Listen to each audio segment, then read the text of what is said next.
السلام عليكم ورحمة الله وبركاته أخوتي، زي المتابعين ديما طيبين إن شاء الله.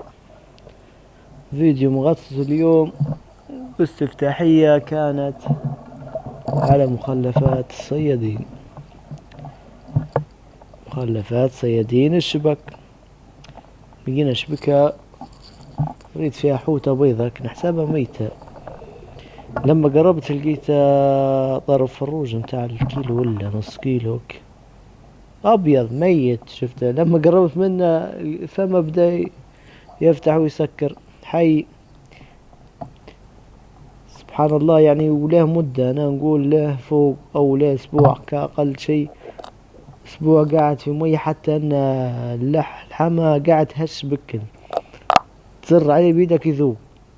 ميت، باقي جسمه ميت، عبارة عن راسه يتحرك فما خلاص. سبحان الله، هو كيف المدة هذه قاعد حي، كيف ياكل الله أعلم، كيف ما فيش سمكة الأرنب جت كلاتها ورحماتها الله أعلم. قاعد في ظل حتى الشمس ما يحكمته. طبعا عازة ديما حوت الشبك ما يموت إلا من حرارة الجو. لما تطلع عليه الشمس الصبح ما يقعد شيء يدير بالنا يعفن. إلا هذا قاعد في استجمام موت على البطيء وقاعد في الظل. ربي خلنا سبب وجينا رحمناه طلقناه بلك يطيح في شي حوت آخر ياكله.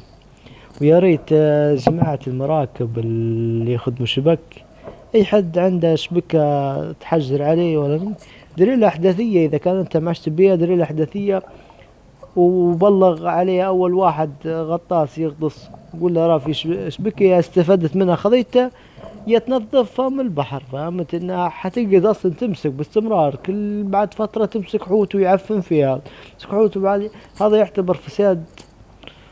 نسأل الله يحفظكم ويبارك في رزقكم. ديما طيبين إن شاء الله.